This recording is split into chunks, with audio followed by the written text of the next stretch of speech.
I think he's going to be a better fighter. Obviously, he's continuing to train. I'm a better fighter. When I look at him in the face-off, it looked like he want business. I want business, so you guys in for a treat on Saturday. Tyron, Jake said that he would do MMA, that he would fight in MMA. Do you believe him? He's fucking alive. Let's do it then. If you want to make a bet, let's make a bet. You want to fight MMA, come and fight me. You know what I mean? I came to boxing. I went up fucking a weight class and a half. Coming to MMA, we fight at middleweight, and you'll really see what it is. Maybe the trilogy in MMA.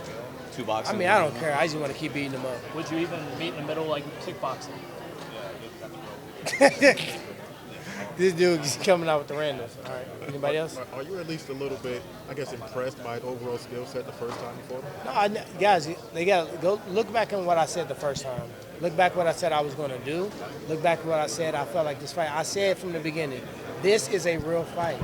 This is not the YouTuber and MMA fighter. This is not the celebrity. This is not everything that's going on right now. This is a real fight. I said it's going to look like a real fight, and I said that from the beginning. It did look like a real fight. I wasn't impressed. I wasn't surprised. I knew it was going to be very similar to the way that it ended up going. I thought I got the victory this time around. I always did best in MMA with the minor. I mastered the minor. I had a PhD in figuring out how to get there a half a second faster than my opponent, how to make one small adjustment that made the difference. In this fight, you'll see that. You may not see it actually, but it'll happen. You need a knockout and not have it go to the judges? No, I'm going for a knockout, and if I go for a knockout for 8 rounds straight, I should never be. A knockout is what I actually want. But I won't go out of, I mean, the experience tells me don't go out of your way, don't go crazy hunting for the knockout, because that's usually when you either don't get it, you exhaust your energy trying for it, or you walk into something that wasn't meant for you to get hit with. How confident you are? I'm really confident. Tyron, do you think the perception of Jake has changed at all since like maybe the beginning of this year? Look in at some him. ways. I mean, he got humbled. Like, he really lost. Like, he's fighting this fight out of pride. He want to prove to everybody because he gives so many fucks about what people think. I give 0. I have none. I've been reaching around checking for him. I have not found one fuck to give about what people think about me. You think about before this fight, you know what I mean? I wasn't the fucking ambassador of, you know what I mean, all of MMA. Some people really didn't fuck with me. They didn't know me. This gave people a chance to get to know me and get to know what I stood for. So now people are bantering behind me because, one, they don't want to see this motherfucker win. They're tired of the gravy train with him. 2, they say, you know what, I actually fuck with this dude. I like what he stands for. He a real dude. So for me, it's always been the same. Like, I can't really speak on what he's doing, his mindset, but I know he cares too much. And his pride can get him in trouble, and it's going to do so on Saturday. Tyron, you're talking about his pride and stuff like that, but, you know, when you took the loss, a lot of people in the MMA community kind of looked at him like, damn, you know, Tyron Woodley, the future Hall of Famer, we expected him to win. Did your pride take a little bit over here from taking the loss? I thought I won, but at the end of the day, you know, humility is the one thing that keeps you in this game. And if you find a way to maintain that, that's how you have longevity. So humility showed me that I had more work to do, which I already knew, and I got back to it. In terms of how you feel about your opponent's like or dislike, do you like him anymore or dislike him anymore? I can't like him because I got to fight him. You know, in MMA, we just get too buddy-buddy. Everybody want to give Wendell love and hug and kiss after the fight. No, fuck that. We scrapping. You saw at the end of the first fight, I wasn't coming to kumbaya with him. No, I beat your ass. Let's do it again. I think I got to stay in that mindset. And some guys in our sport have done that, and it's enabled them to separate, you know, the respect you may have from them and the respect for the victory you need to get. So for me, no, I don't hate him.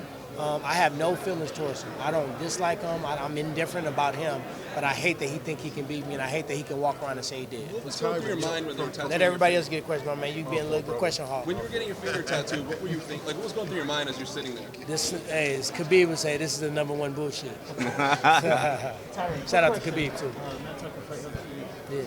Why you be having your tripod high taller than you, man? You be scaring me. Shit. Oh, hit me, no, be asking me questions. Hey, hashtag Short King Nation. But anyways, What's your name? Matt Tucker. Matt Tucker. Yeah. I remember that now. Yeah. Put So, respect on it. respect, man. Do you have any worries about not getting a fair judging decision after the last fight? Man, Cleveland was his hometown, and, you know, I started thinking, like, damn, if I was a judge in a commissioning body, I don't know that Cleveland has ever had a boxing match of that magnitude in the city, ever, in the history of Cleveland. If I'm looking at a close round, which there are many close rounds, I'm an edge towards Jake, and that's a shitty thing to have to think about. But let's be real. This sport is not. Everybody that's judging don't box. They may not even know what the fuck they're watching. They may let the crowd and the cheers sway them a certain direction. So this time I feel like if I win every moment, if I win the exchange, if I win the wing, if I win the cutoff battle, if I win the counter battle, if I make him evade punches, if I press him, if I win each moment. It's going to, one, open up the knockout for me. Two, it should give a clear and decisive judgment for each round. Willie, overall with the last fight, it looks like a steroid drug testing thing. Yeah, they testing this time. They didn't test last time. I don't care what nobody say.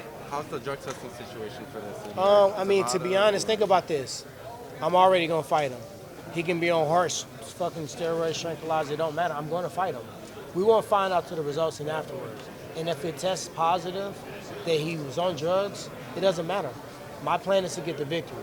And if I lose, I'm not going to be like I lost because of that. I just think that the playing field should be even. I feel like when your time is done in the sport, you should be done. I feel like if you feel like you need an extra advantage, go for an extra run. Train a little bit harder. Wake up earlier. Go to sleep. Wake up earlier and fucking really take your time valuable. So I feel like God made boxing and mixed martial art and all these sports so unique that everybody can kind of find their window.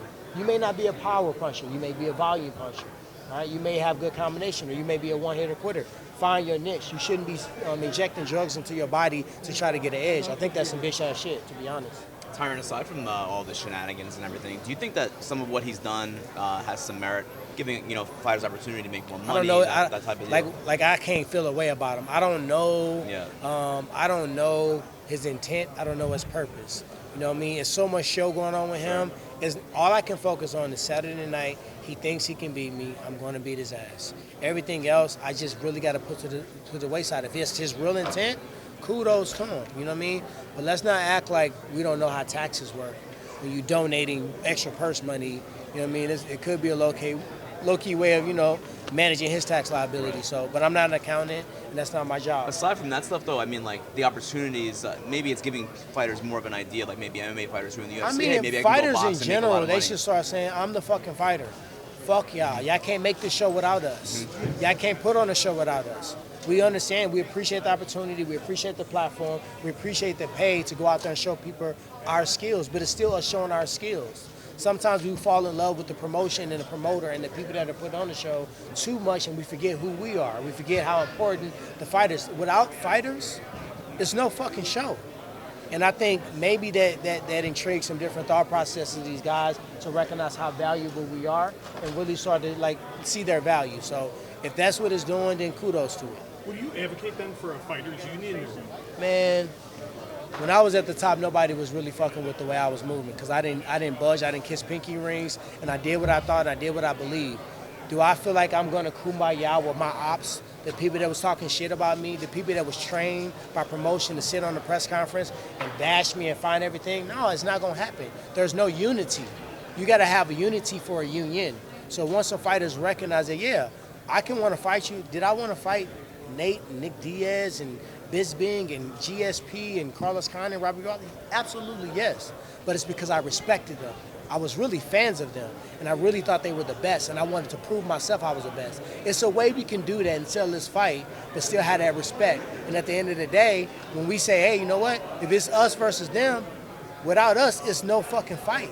Let's rally up and let's do that. Until that happens, I mean, all that's going to happen is me go out there and say what I say and mean what I say, and everybody else going to go in the corner and be quiet, and then they're going to throw the black flag on me. So I'm out for my bread. I'm out for my family, and that's what the union. I'm unionizing my family, so my grandkids will never have to work a day in their life. Yeah, I'm ready. Thanks, Appreciate you. Thank you so much for watching this video, and make sure to subscribe for more videos of your favorite fighters over here on Fight Up TV, and give us a follow online as well at Fight Up TV on Twitter and on Instagram. We appreciate it, guys.